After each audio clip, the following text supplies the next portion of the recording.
Hi everybody, this is Andrew and Jess, and we just got back from Toy Fair and we thought we'd give you a little overview of everything we saw. We didn't just get back. Well, they don't know that. Except now they do.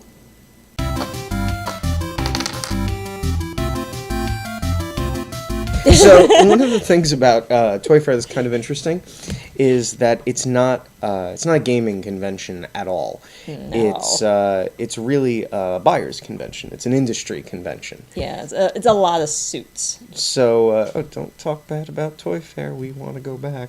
But no, what's interesting about it is that it's sort of this weird sneak peek into the back end of the business side of the board game, toy, video game. Not really video game paraphernalia. A little bit, yeah. We saw The Witcher there. Not Geralt himself, but... You didn't. Anyway, so we saw a bunch of board game companies were there, and they were awesome. And so we wanted to just tell you guys about what we saw. There were some things that were kind of up and coming, and some things that are already out, and we got to check out. And so let's kind of take it from here. So Blue Orange was one of the first booths we went to. They tend to focus on very accessible kind of... Sometimes kids' games. Yeah, family-level games. They were debuting a couple of new games. One that we got a demo of was Dr. Eureka. Yeah, that was cool. And I'm going to have to start that section over. Okay. Because the cats are just decided to be... just unmanageably shitty right now. Bananas! Why are you going bananas? Anyway. Okay.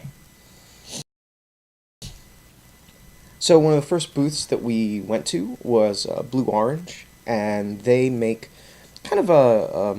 family-style games. Family-style games, kids' games in some ways. But they did have a couple of new things that we got to see.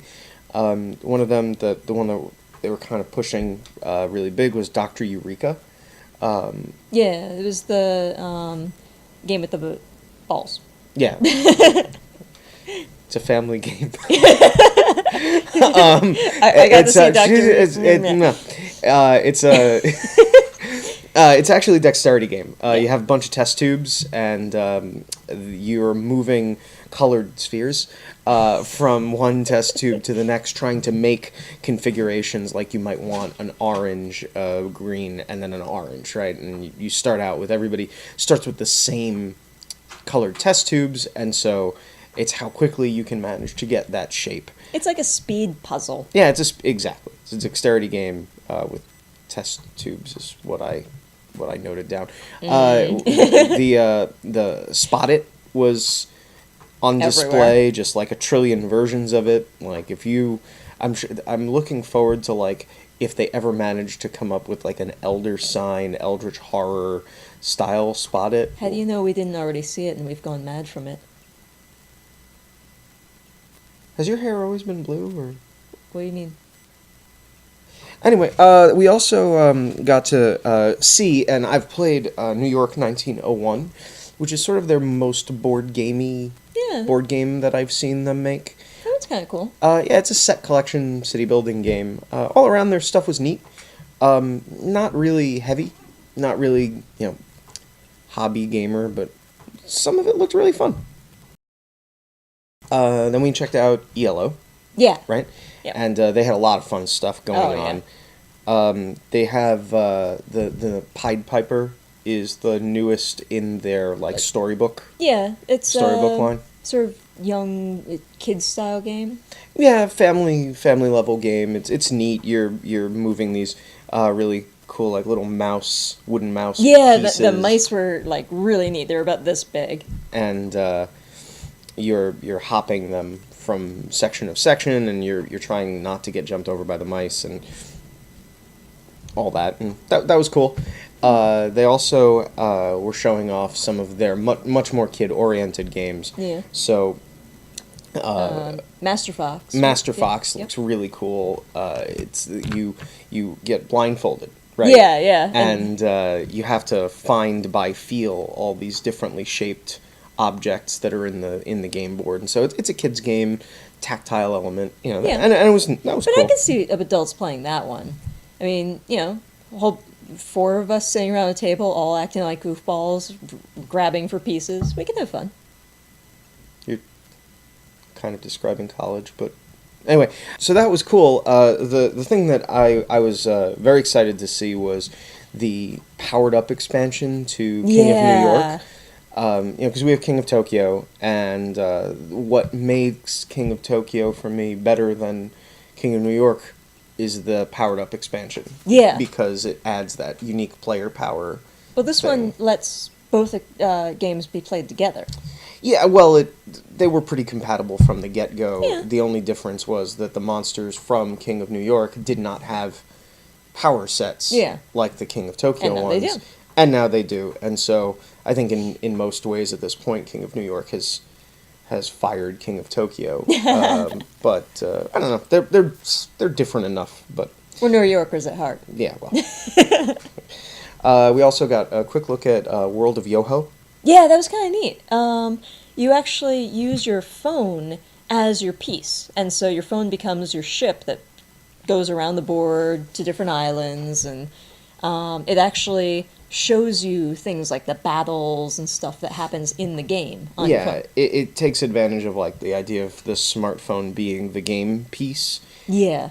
Instead of just having like a tablet or a phone as a timer or a coordination element like we're starting to see in other games, this one really, it's like the board is the board and then your phone is your piece. Yep. And they're also a little suction cup, like, was it an octopus and a seagull, I think? Of course it was an octopus. Oh, Suction I cup. don't remember, yes. They go in your phone. But I mean, it looks interesting. I can just already picture the backlash to the idea of a board game that you need smartphones for, but it looked cool, and give it a shot.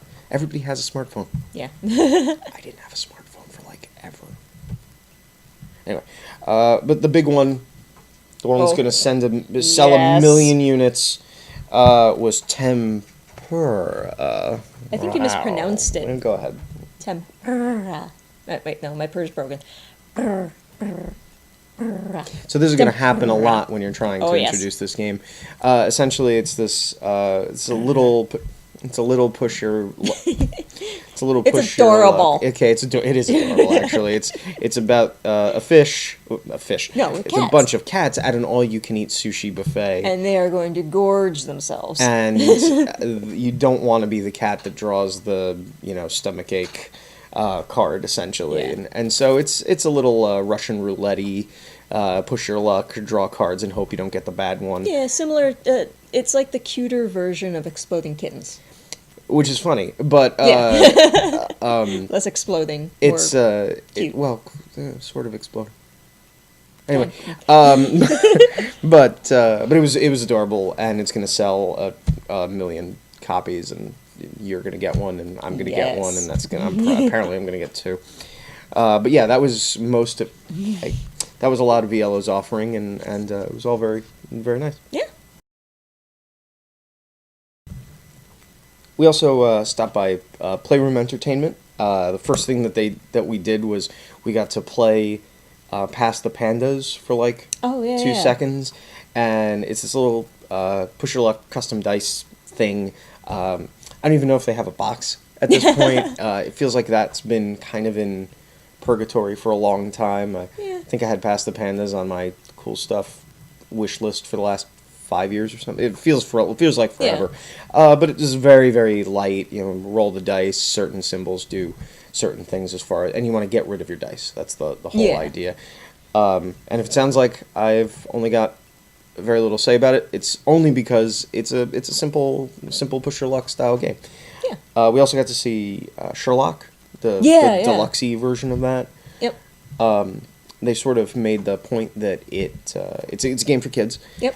And it teaches, they said empathy, but really I think it's more, it's right and left. But it's about being able to see things from other people's perspective in the sense that you're trying to like move and find objects in these face-down cards. Yeah, there's a circle of cards, and depending on what a card says, you'll have to pick a card from the correct position, right? Right. Yeah. So you're moving this token around, and you're hoping to land on the thing that you're looking for, and the whole empathy right left perspective thing has to do with some of these cards have people facing a direction, and it'll be like 3 left from me, and so if they're facing away from the camera of the card, then you have to Yeah. know to think in those terms.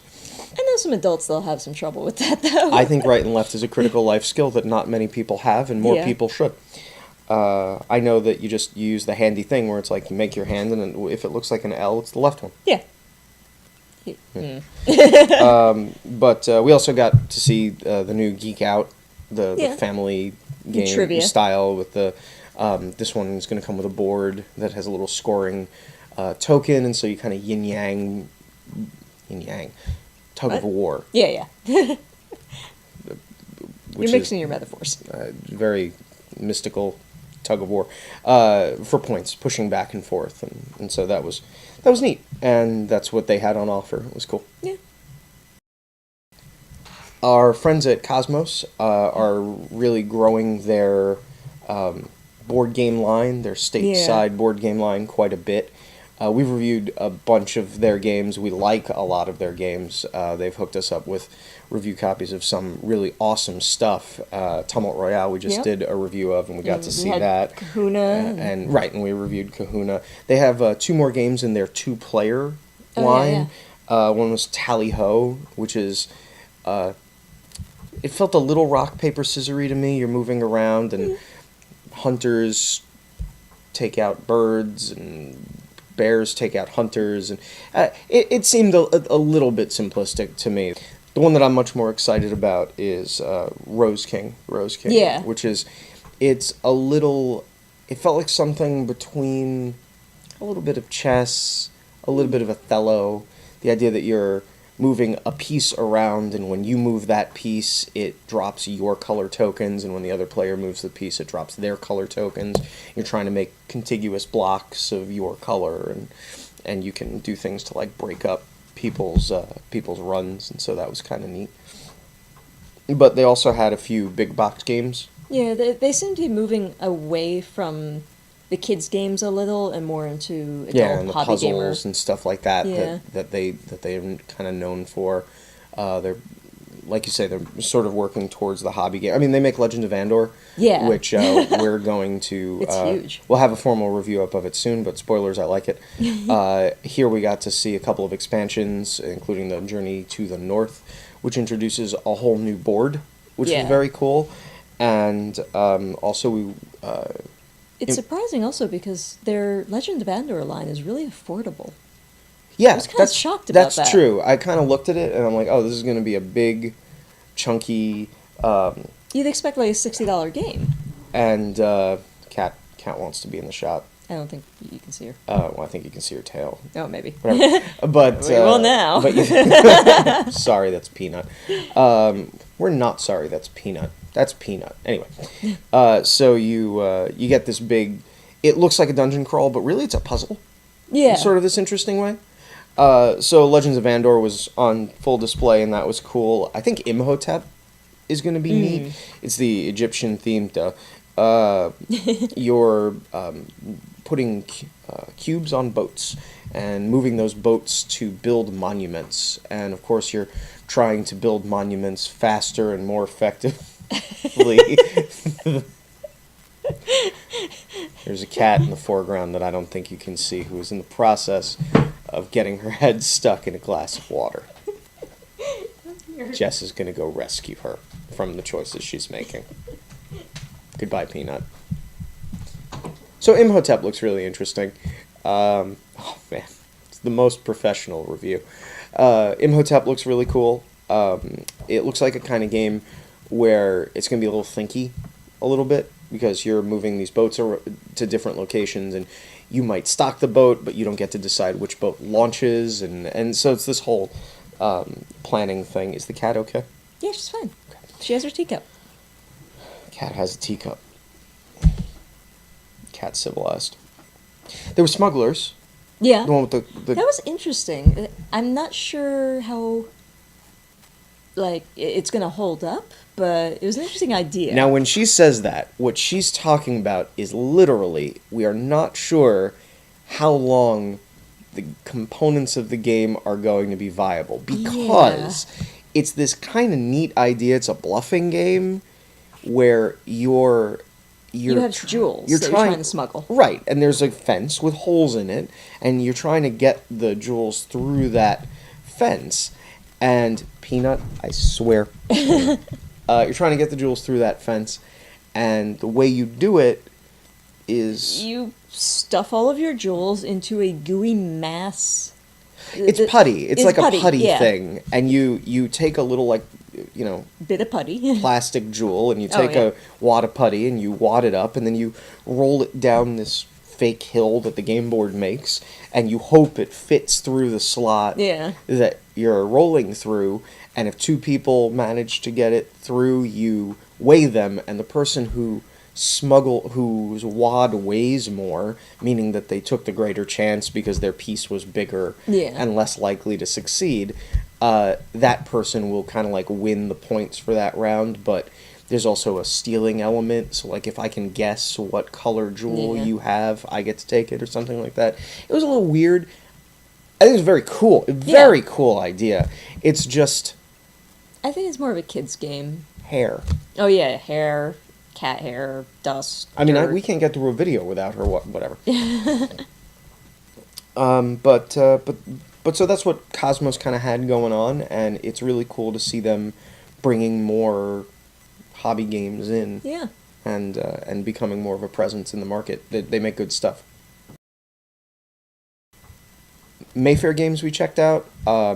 It's the land of Catan. Oh yeah. Like there was just a million copies of different expansions and versions, and what's crazy is despite the fact that there's, I mean, all that, we own one Catan game. It is not Settlers. Yeah. We don't actually care for that game. We're board gamers, right? Yeah. Okay. However, the Travel Edition. Yes, we can totally geek out about the Travel Edition while not actually wanting to play it. The Traveler Edition of Settlers of Catan. It came out last year. It was on display again this year. It is the most intelligently designed travel board game I've ever seen. It has absolutely every key element of Catan, from the cards to the dice to the board, in this beautiful portable case. And I think if more games could do that, like travel games would be really awesome. Yeah, that was a design achievement. Yeah. And there's just no denying it. And of course, they had a lot of stuff other than Catan. Yeah. For instance, we got to look at this Star Trek cooperative dice rolling game, which looked really cool.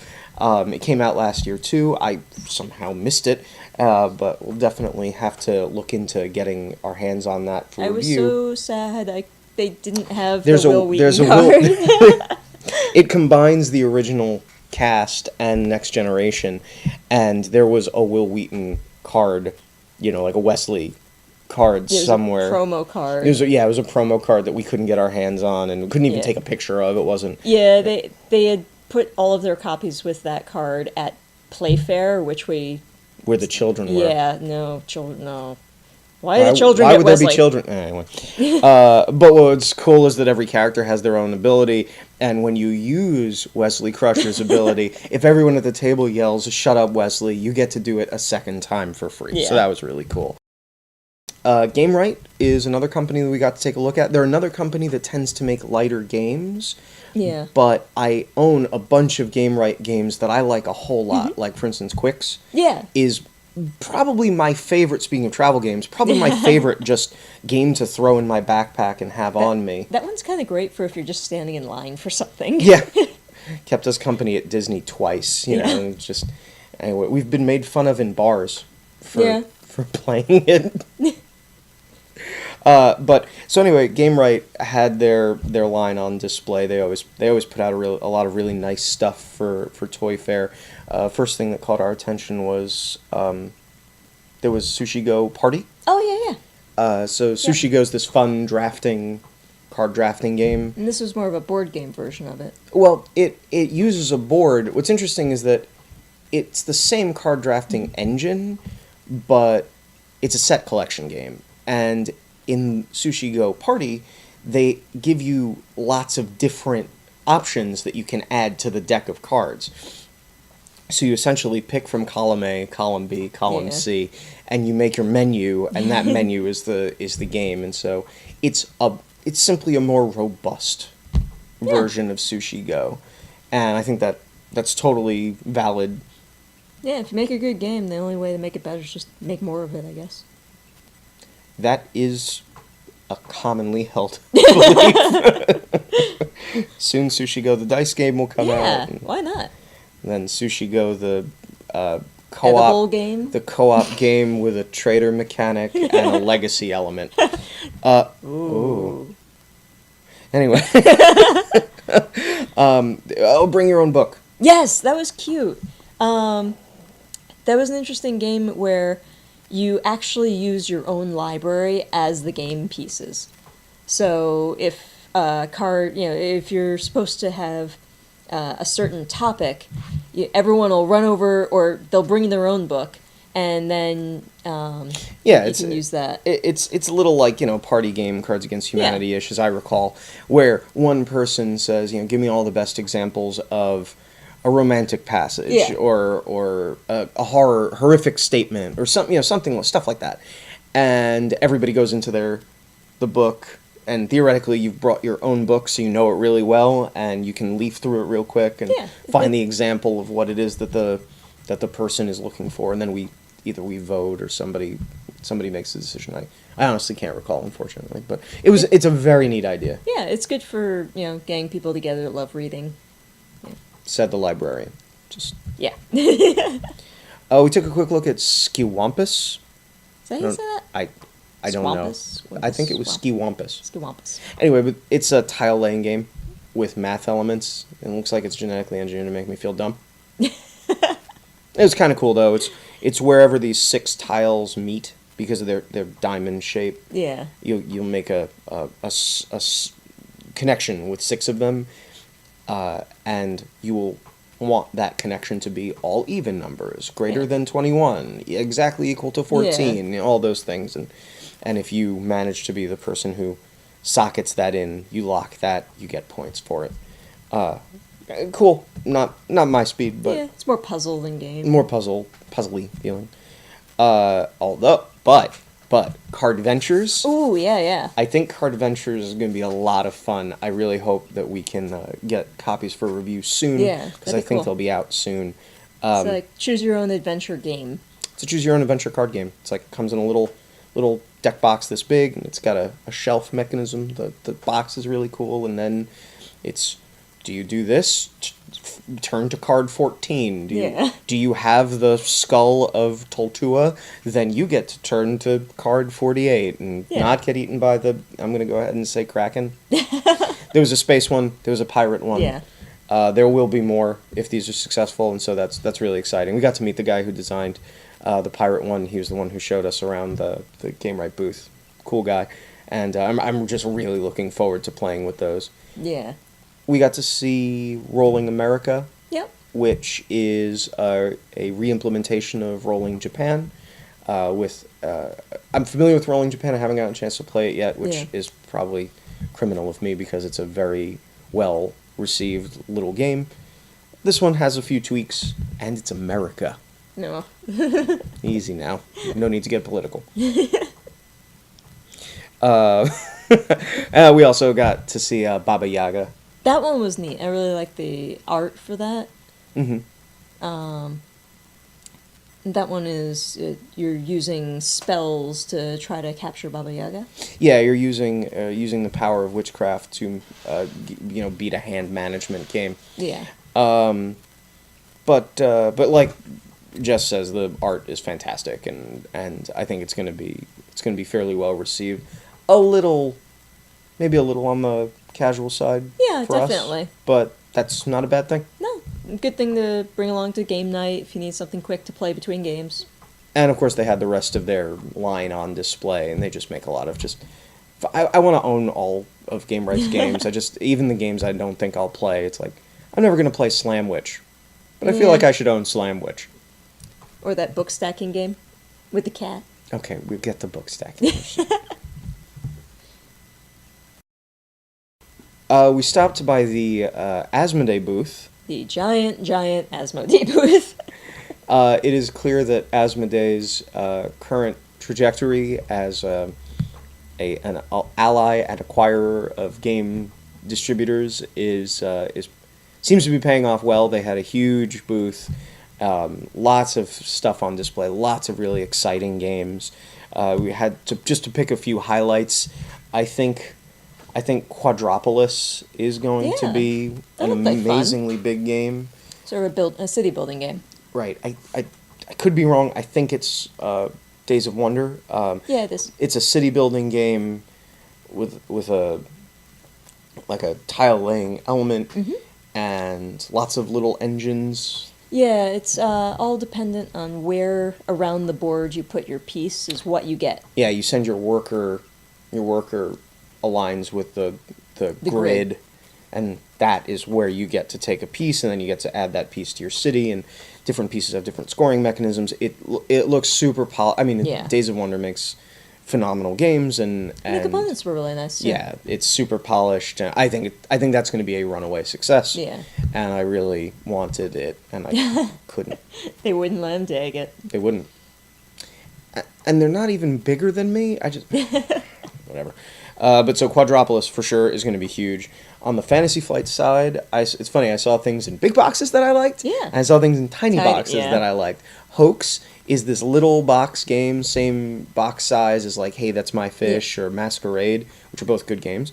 And it's essentially, it's not fair to just call it a re-implementation of Clue, but it has Clue's sensibilities. Yeah. And I think it came even from the same kind of design house a long time ago. A wealthy millionaire has died, you stand to inherit, get rid of everybody else, that kind of thing. But that's going to be fun. Yeah, there was like, you're trying to pretend your other roles, and if someone calls you out on it... Right. It's a role...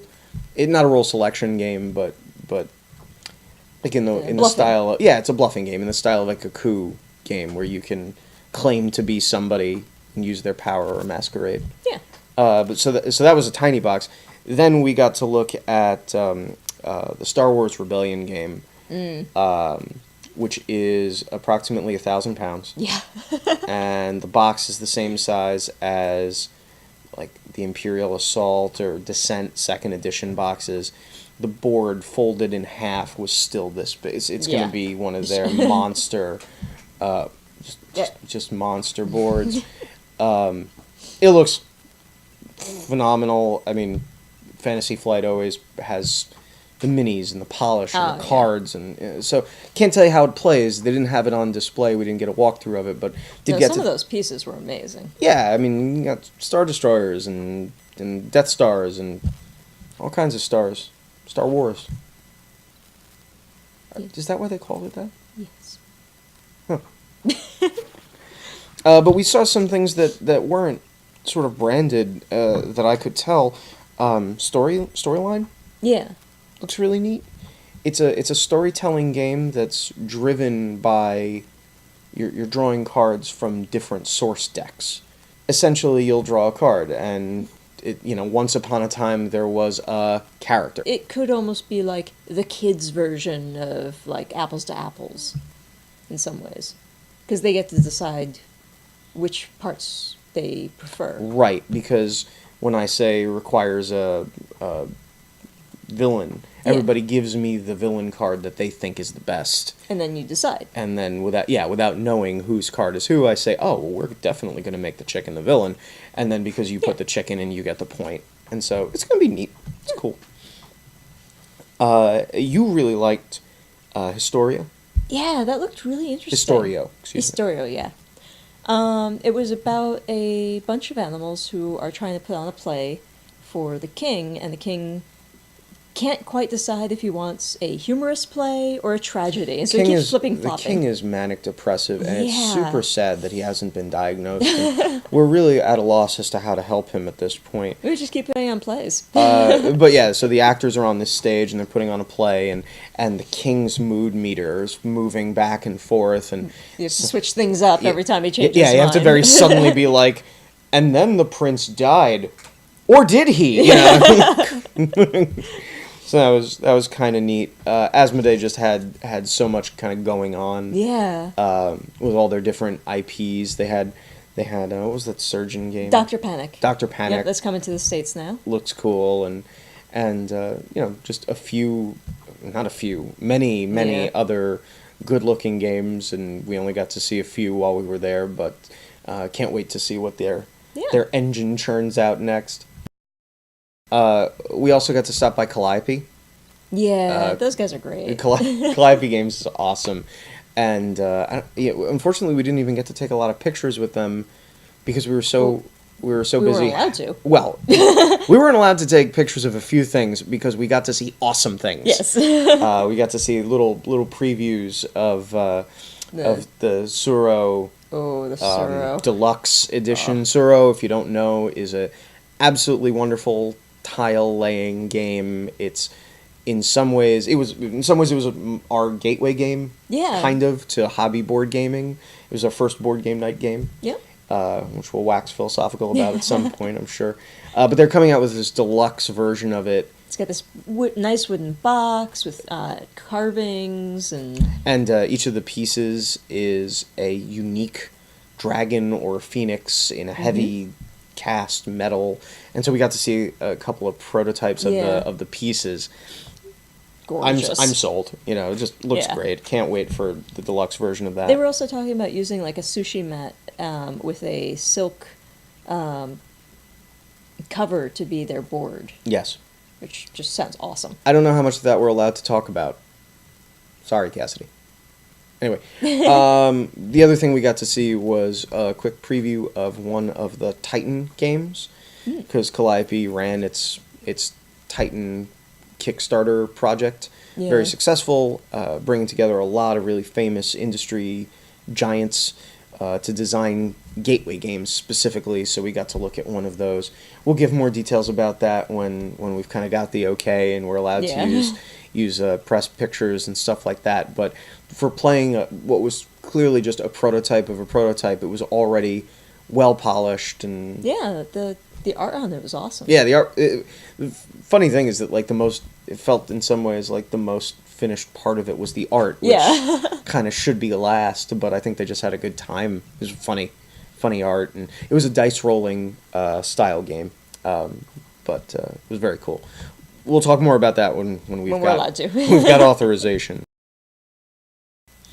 We stopped by North Star Games, who I thought of as the Telestrations and Evolution guys, and it's true, they make Telestration and Evolution. And then we played Happy Salmon. Oh my gosh. And Happy Salmon gets you so happy. It is so fun and manic. It was just, it's the simplest game in the world. Everybody has their own deck of these 4 actions. Four or five actions. There's pound it, which high is five, just a fist bump. a high five. There was a switch places, and there was one more thing, wasn't there? Switch room. Switch with me. Jump the cart. Happy Salmon. Oh yeah, the salmon. You swim upstream, right? Right, exactly. So first of all, it comes in this absolutely adorable little. I could forget the Happy Salmon. But anyway, so everybody's playing this deck of cards, and you flip over your top one, and you're like, pound it. And as soon as somebody else has that card, you do the action, and you both get to discard the card. And if nobody seems to have that action, you can just flip to the next card. Yeah. And it's the first person to get rid of all their cards is the winner. It took about 15 seconds to play. Yeah. But I could totally do not play it in a library. No. But if you're of age, you could always play it drunk and make it extra exciting, I guess. Yeah, the drinking game version. You could switch pound it to.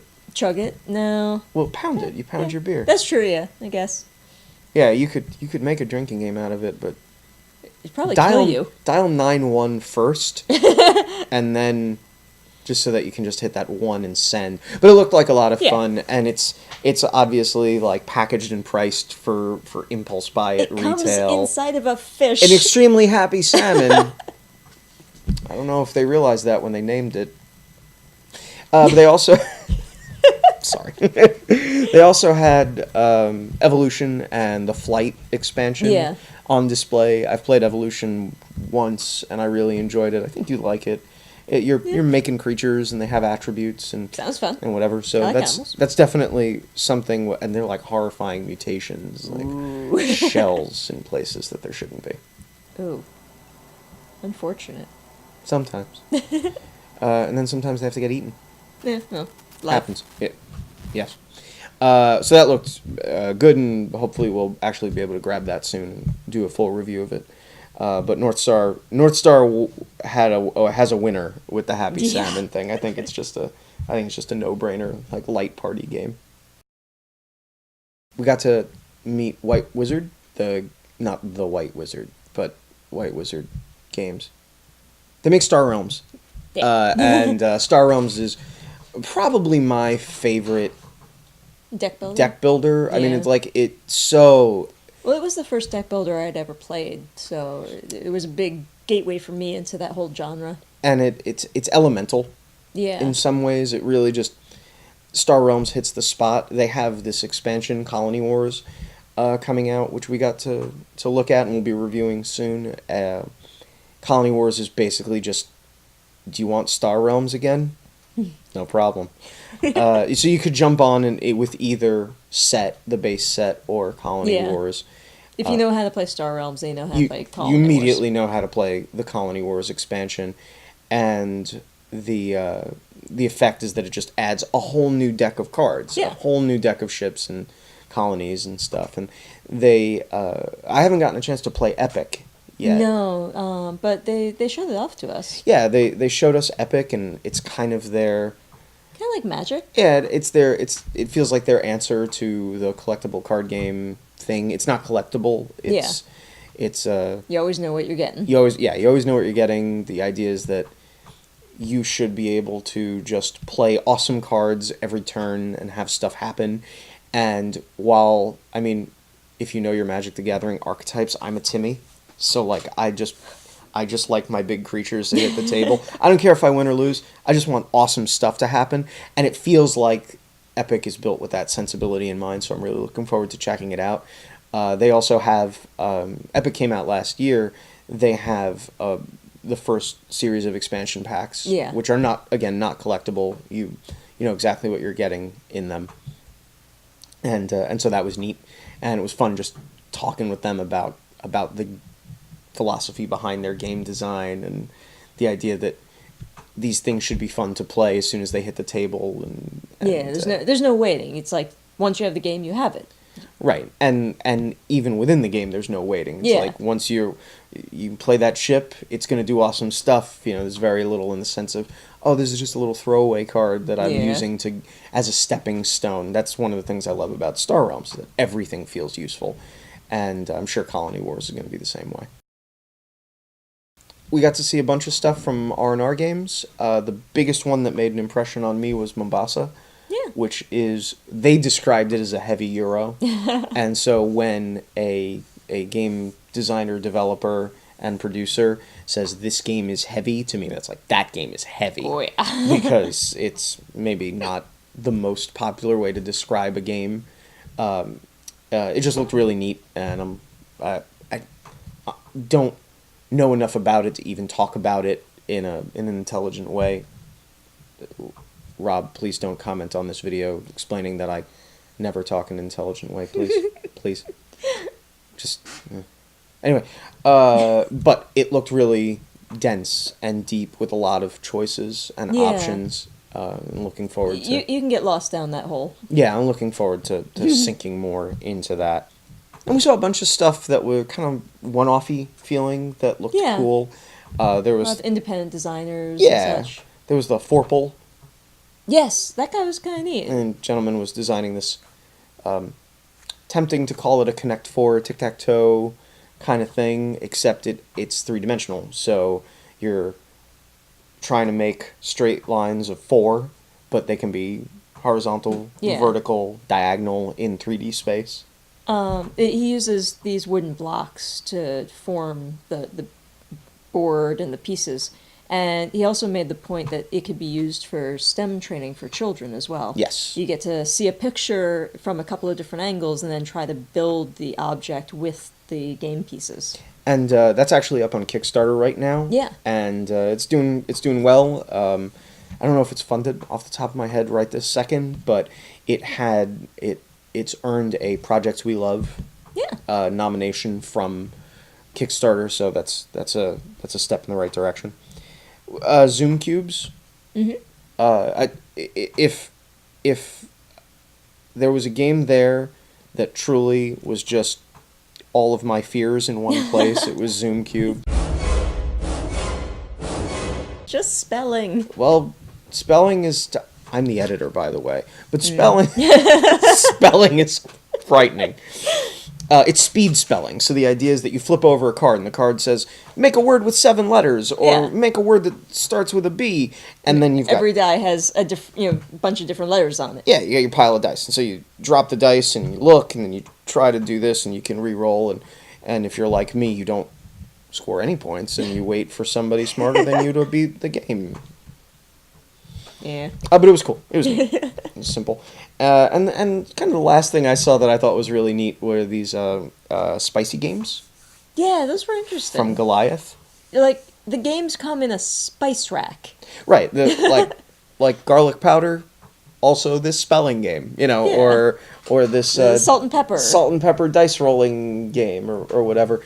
They looked neat. There's something to be said for games that just have visual appeal and are immediately interesting, and we didn't get a chance to really play them, so I can't tell you whether they were good games or not, but they immediately got my attention. Yeah. And so that was a okay. Peanut's here.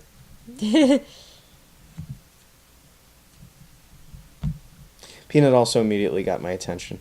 We should stop doing this and take the cats out. Yeah.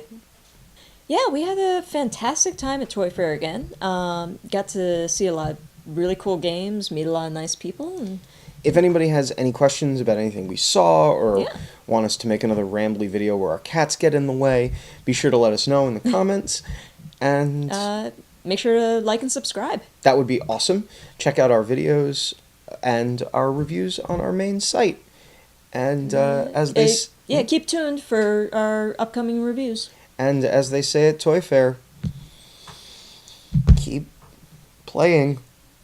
Is that what they say at Toy Fair? I